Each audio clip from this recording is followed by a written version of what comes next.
Sir ಈಗಿರುವಂಥ PAN India race ಮಧ್ಯದಲ್ಲಿ cinema ಮಾಡೋದು ಎಷ್ಟು ಚಾಲೆಂಜಿಂಗ್ ಸರ್ ಅಂತ. ಯಾಕಂದರೆ ನೀವು ಹೇಳ್ತೀರಿ ನೀವು ಮೊದಲ ಆಯ್ಕೆ ಯಾವತ್ತು ಕನ್ನಡ ಅಂತಲೇ ಹೇಳ್ತೀರಿ, ದರ್ಶನ್ ಅವರು ಕನ್ನಡ ಅಂತ ಹೇಳ್ತೀರಿ, ಬೇರೆ ಭಾಷೆಗಳೆಲ್ಲ ನಮ್ಮ ಕನ್ನಡ ಅಂತ ಹೇಳ್ತೀರಿ.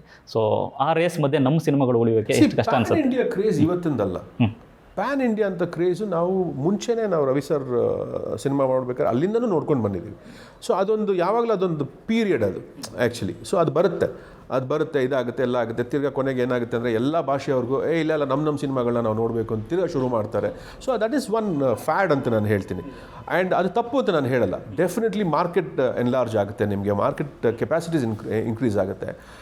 ಅದನ್ನು ಮಾಡೋಕ್ಕೆ ಆಸಕ್ತಿ ಇರೋರು ಮಾಡ್ಬೋದು. ಬಟ್ ನಮಗೆ ಕನ್ನಡ ಫಸ್ಟ್ ತಲುಪಬೇಕು ಅನ್ನೋದು ನಮ್ಗೆ ಯಾವಾಗಲೂ ಮೊದಲಿಂದನೂ ನಮ್ಗೆ ಇದ್ದಂಥ ಏಮ್ ಅದೇನೆ. ಸೊ ಅದನ್ನೇ ನಾವು ಮಾಡಿದ್ದೀವಿ ಅಷ್ಟೇ. ಸರ್ ನಿಮ್ಮ ಸಿನಿಮಾಗಳು ನೋಡಿದ್ರೆ ಯಾವಾಗಲೂ ಒಂದು ಫ್ಯಾಮಿಲಿ ಓರಿಯೆಂಟೆಡ್ ಒಂದು ಮೆಸೇಜ್ ಇದ್ದೇ ಇರುತ್ತೆ, ಒಂದು ಆಶಯ ಇದ್ದೇ ಇರುತ್ತೆ. ಸೊ ಈ ಸಿನಿಮಾದಲ್ಲಿ ಟೈಟಲ್ ಹೀಗಿದೆ, ಬಟ್ ಒಳಗಡೆ ತುಂಬ ಅದ್ಭುತವಾದ ಒಂದು ಎಮೋಷ್ನಲ್ ಕಂಟೆಂಟ್ ಇದೆ ಅಂತ ಬಂದಂಥ ವಿಚಾರ ಹೌದಾ ಸರ್ ಅಂತ? ನಾನು ಹೇಳಿದ್ನಲ್ಲ, ದ ಡೆವಿಲ್ ಬಂದು ಪರ್ಸೆಪ್ಷನ್, ನೀವು ನೋಡೋ ರೀತಿ ಅಷ್ಟೇ. ಅದರಲ್ಲಿ ಸುಮಾರು ಪಾತ್ರಗಳಿದ್ದಾವೆ, ಸುಮಾರು ಚಿಕ್ಕ ಕಥೆಗಳಿದ್ದಾವೆ. ನೀವು ಯಾವುದಕ್ಕೆ ಬೇಕಾದ್ರೂ ನಿಮ್ಮನ್ನ ಐಡೆಂಟಿಫೈ ಮಾಡ್ಕೋಬೋದು ಆ್ಯಕ್ಚುಲಿ. ಸೊ ಅದನ್ನು ನೋಡ್ತಿದ್ದ ಹಾಗೆ ನೀವು ಯಾವ ಮೆಸೇಜ್ ತೊಗೊಳ್ಬೇಕು ಅದರಲ್ಲಿ ಅದು ನಿಮಗೆ ಬಿಟ್ಟಿದ್ದು, ಅದು ನಿಮ್ಮ ಆಯ್ಕೆ.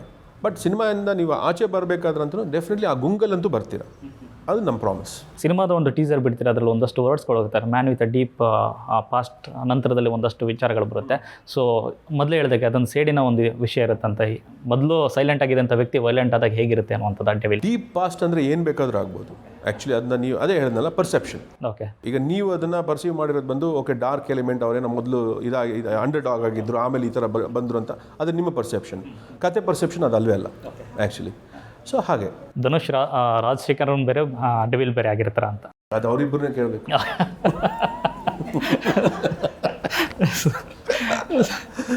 ಪಾತ್ರಗಳು ಅಂತ ಬಂದಾಗ ಸರ್ ವಿಭಿನ್ನ ಶೇಡ್ ಅಂತ ಹೇಳಿದ್ರಿ. ಸೊ ಪ್ರತಿ ಪಾತ್ರ ಅಂತ ಬಂದಾಗ ದರ್ಶನ್ ಅವರು ಅದನ್ನು ಇನ್ನು ಆವಾಹನೆ ಮಾಡೋ ರೀತಿ ಇರುತ್ತಲ್ಲ ಸರ್, ಪಾತ್ರಕ್ಕೆ ಅಂತ ಬಂದು ನಿಂತಾಗ ಸೂಪರ್ ಆ್ಯಕ್ಚುಲಿ. ನಿಮ್ಗೆ ಗೊತ್ತೇ ಆಗಲ್ಲ, ಸುಮ್ಮನೆ ಕೂತಿರ್ತಾರೆ ದರ್ಶನ್. ಆ್ಯಕ್ಚುಲಿ ಸುಮ್ಮನೆ ಕೂತಿರ್ತಾರೆ, ಹಿಂಗೆ ಮಾತಾಡ್ತಾ ಇರ್ತೀವಿ, ಮೊನ್ನೆ ಇದು ಮಾತಾಡ್ತಾರೆ, ಶಾರ್ಟ್ ರೆಡಿ ಅಂತ ಬಂದ ತಕ್ಷಣ ರಪ್ ಅಂತ ಸ್ವಿಚ್ ಆಗ್ತಾರೆ ಆ್ಯಕ್ಚುಲಿ. ಅದು ನೋಡೋಕ್ಕೆ ಒಂದು ಖುಷಿ ನಿಮಗೆ. ಆ್ಯಂಡ್ ನಿಮ್ಗೆ ಅದು ಅಲ್ಲಿ ಗೊತ್ತಾಗಲ್ಲ ಆ್ಯಕ್ಚುಲಿ, ನೀವು ಮಾನಿಟರಲ್ಲಿ ನೋಡಿದ್ರೇ ಗೊತ್ತಾಗೋದು actually. Fantastic switch over and terribly good actor. ಸೆಟ್ಟಲ್ಲಿ ಹೇಗಿರ್ತಾರೆ ಸರ್ ಅಂತ? ಆರಾಮಾಗಿರ್ತಾರೆ. ಅವ್ರ ಪಾಡು ಅವ್ರ ಒಂದು ಜಾಗದಲ್ಲಿ ಕೂತಿರ್ತಾರೆ ಆ್ಯಕ್ಚುಲಿ. ಕರೆದಾಗ ಬರ್ತಾರೆ, ಆ್ಯಕ್ಟ್ ಮಾಡ್ತಾರೆ, ವಾಪಸ್ ಹೋಗಿ ತಿರ್ಗಾ ಕೂತ್ಕೊಳ್ತಾರೆ ಆ್ಯಕ್ಚುಲಿ, ಅಷ್ಟೇ. ಕತೆ ವಿಚಾರ ಅಂತ ಬಂದಾಗ ಒಂದಷ್ಟು ಇನ್ವಾಲ್ವ್ಮೆಂಟ್ ಆ ಥರ ಏನಾದರೂ ಇರುತ್ತಾ ಸರ್ ಅಂದರೆ? ಎಲ್ಲರೂ ಅವ್ರವ್ರ ಕೆಲಸ ಮಾಡಬೇಕು, ಆವಾಗಲೇ ಸಿನಿಮಾ ಆಗೋದು ಆಯಿತಾ.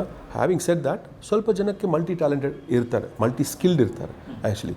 ಸೊ ಆ ಥರ ಅಂತ ಬಂದಾಗ ದರ್ಶನ್ ಏನಂದರೆ, ಒಂದು ಸಲ ನೀವು ಕತೆ ಹೇಳಿ ಬಿಟ್ಬಿಟ್ಮೇಲೆ ಆ್ಯಕ್ಚುಲಿ, ಈಗ ನಾನು ಡೈರೆಕ್ಟರ್, ಇದು ನನ್ನ ಕತೆ, ಇದು ನಾನು ಅಂದ್ಕೊಂಡಂಥ ರೀತಿ, ಓಕೆ. ಸೊ ಇದಕ್ಕೆ ನಾನೇನು ಮಾಡಬೇಕು, ಇದಕ್ಕೆ ನಾನು ನಿನಗೆ ಏನು ಕೊಡಬೇಕು, ಈ ಥರ ಓಕೆನಾ, ಈ ಅಪ್ರೋಚ್ ಓಕೆನಾ, ಈ ಕ್ಯಾರೆಕ್ಟರ್ ಈ ಥರ ಬಿಹೇವ್ ಮಾಡಿದ್ರೆ ಹೇಗೆ, ಈ ಶೇಡಲ್ಲಿ ನಾನು ಈ ಥರ ಮಾತಾಡಿದ್ರೆ ಹೇಗೆ.